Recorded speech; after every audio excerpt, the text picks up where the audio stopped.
I can't believe I'm asking myself this, but like, am I actually excited to be a San Jose Sharks fan right now? We started the season 0-10-1. We had back-to-back games where we gave up 10 goals apiece. That hadn't been done in over 50 years. And now I'm actually enjoying watching this team because they're fighting with a heart and with a resilience that we don't see all that often when teams are that bad to begin with. They're still the worst team, by the way, in goals for average, and still the worst team in goals against average. And now they've found new ways to snatch victory from the jaws of defeat. They were down 4-0 against the Red Wings in the second period. They gave up 4 goals in that period. And then they stormed back to tie the game up before that period ended. There were a combined 6 goals in 3 minutes and 1 second. That is the second fastest 6-goal output in a game in NHL history. The fastest was only 1 second faster. Unbelievable. The Sharks were down 4-0 and Vlasic took a penalty on that last goal. It was an unsportsmanlike conduct. And San Jose instead comes back with 2 shorthanded goals. First, Tomas Hertl, who has been outstanding for them this year. I've criticized him a little bit in the past, but he is the captain of the team this year with Couture out. So he gets things going for the Sharks, and then it's Fabian Zetterlund, who has really come on strong. I remember the Devils fans were telling me, you're really going to like Zetterlund when he was traded over for Timo Meier.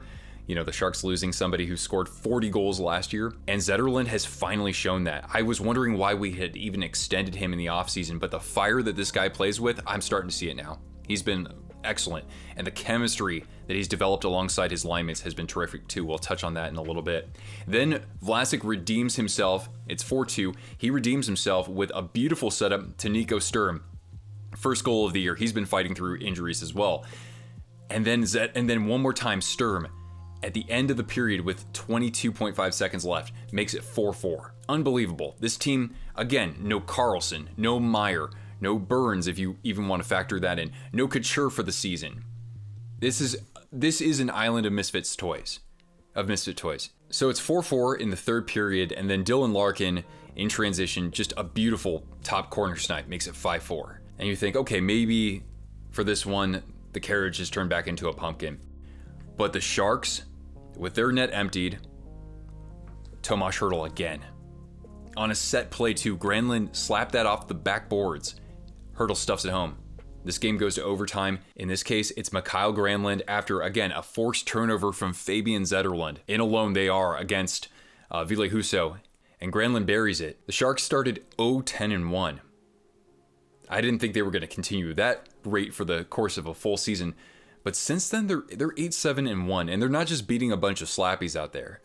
You know, this team has actually competed against some of the best teams in the NHL, and even if it's not for a full 60 minutes, for this team to display that resilience or to not back down from a team that just is superior at all 3 zones. You know, they almost overcame a third period deficit against the New York Rangers. They stormed back to make it 6-5 and made it interesting. I mean, they were holding their own against the Rangers for those first 2 periods. Then against the New York Islanders, it's a tight, more defensive game. They're down 4-1 in the third period. They come back, they win. 2 goals with the net emptied, and William Eklund, who's really playing his first full NHL season, in the waning seconds of overtime, just snipes it and handcuffs Ilya Sorokin. Not many players in the NHL can say that. So these last 3 games have been, I mean, how do they do it with this roster? Again, a lot of these players are either fringe NHL players, or you have maybe fourth liners playing on the second line. It goes back to Mike Greer meeting with the team, I believe after one of those games where they allowed 10 goals. And here I was saying, you know, kind of facetiously, I said, look, why don't we just bring in Daryl Sutter? Make him a Shark again, right? And now David Quinn he's found some chemistry between the lines. Zetterlund, Granlund, and Duclair together have been awesome. Like, they look like an intimidating second line. It's kind of weird to say. Hertl and Eklund just fit perfectly together. And I really do like how Eklund's game is well-rounded. He can force turnovers. He can, you know, get his stick in the passing lanes just fine. And by the way, Mackenzie Blackwood and Kaapo Kähkönen, especially Kähkönen coming in relief, they've done an awesome job this year. They were statistically among the worst goaltenders last couple of seasons, but they've played their butts off. The Sharks have won 5 out of their last 7. I didn't expect that to happen at any point this season. I expected this team to be last place in the NHL. They still very well could be. Even though they've played really well recently, guys, let's not kid ourselves. This team is not anywhere near the conversation as to being a playoff team. In playoffs, right? They would need to basically secure about 76 or 78 more points in the last 55 games. Last year it was so fun to watch because of Erik Karlsson. He had an incredible year. He won the Norris Trophy. He scored 101 points. First defenseman to do that in 31 years. Timo Meier was a huge piece of that as well. And those pieces are gone now. And even though this team doesn't move the puck by any means like last year's team did comparatively, they're starting to turn it on. And it's like, man, you gotta love that. It means every goal means so much to these players. That's so cool to me, honestly. When when nothing's expected of you, and yet you look at who your opponent is and you just say, F it, we're gonna go out there and we're gonna try to win this game. For everyone who tuned into our live stream of this during this game, thank you so much for joining. That was a lot of fun, no matter who you were cheering for. And also, I want to especially wish a happy birthday to our moderator, Dan. He's a huge Red Wings fan from Michigan and a longtime supporter of my work.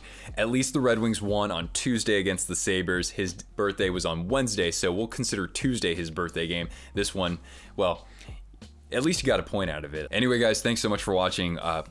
Maybe we'll do more live streams with the San Jose Sharks, whether they're going to be the comeback kids of the NHL or the teal-clad lolcow that they were to start the season. Anyway, thanks so much for tuning in, and we'll have more content on the way for you here. Catch you later.